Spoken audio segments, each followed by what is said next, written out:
Hello guys, welcome to CBM-POT with me, Chef Bill Mkono, and today I'm going to make Kenyan Kachumbari, a very easy salad to make, a very famous Kachumbari in Kenya. So it contains tomatoes, onions, and coriander and or dania in Swahili. So it's very easy recipe to make. So let's get into it. That is Kenyan Kachumbari, nene kowet mbaya. So I've soaked some onions, red onions in water to get rid of the acidity while I'm chopping. So I have water. I'm going to add salt in it. I want to pickle the onions, some sugar. This is a shortcut of brine. Brine usually contains warm water, black pepper, vinegar, salt, and sugar. This is a shortcut of it. This is I want to use something that ingredients that you can easily access in your homes. Yeah, so you can use water, salt, and sugar to brine to pickle your onions. So I'm adding the julienne cut onions in the water. Make sure you have separated them very well.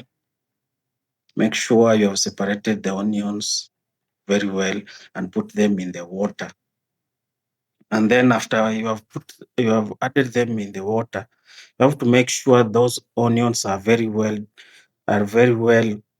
submerged in the water so that they can absorb as much flavor as possible and get rid of the pungent taste that they usually leave on your tongue after you have swallowed the kachumbari. So I'm getting rid of that pungent taste on your tongue. Maneno iko wet mbaya sana ya.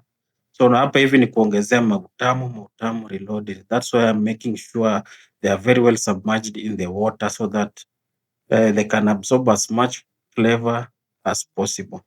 So after they have submerged, you let it rest for as much time as possible. This is after 30 minutes. They've been pickling for over 30 minutes in that concoction. So after they have pickled for all that time, you have to get rid of the excess water. You have to get rid of the excess water. I have tomatoes that I've deseeded because I usually don't like salad. Usually salad is not supposed to be very wet, yeah. And I usually don't like wet stuff also. So I've deseeded the tomatoes, and I'm going also to drain the excess water from the onions and mix it with the tomatoes. Make sure you have drained as much water as possible so that your salad is not wet, yeah. And then you add very finely chopped coriander or dania in Swahili. Make sure they are very well cut. Each and every ingredient when you're making salad, make sure they are very well cut, yeah. If it is juliennes, make sure they are very well cut. You can use brunoise. Those are cuts, different types of cuts, but I'm using julienne cuts, yeah.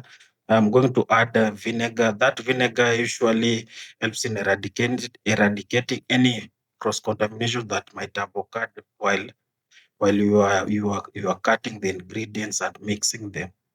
So I'm going to season the salad, the chumbari. So I'm adding salt and sugar. That sugar helps in eradicating the acidity of the tomatoes because the onions have already been pickled. The tomatoes are very acidic. So when you add sugar, it usually get rid of the tanginess, that bitter taste that is left on your tongue after you have swallowed the kachumbari or while you are eating.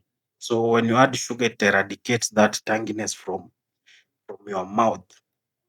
So I'm going to make sure I've mixed the kachumbari very well and make sure the seasoning is very well distributed in the salad, yeah, in the kachumbari, the Kenyan kachumbari. This is how we make our kachumbari in Kenya.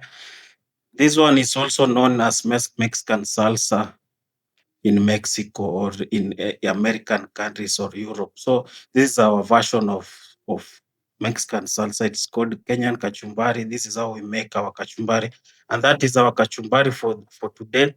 Very easy salad to make, very delicious, very scrumptious, very exquisite. Maneno iko wet mbaya sana. You can take this kachumbari with any type of food that you like. You can take with rice, you can take with chips, beef, anything of your choice. So this is our Kenyan kachumbari. You can try out this very simple and easy recipe to master. Thank you so much for watching CBM Pot with Mitchell Bill Mkono Maneni Kuwait. Haya, merci.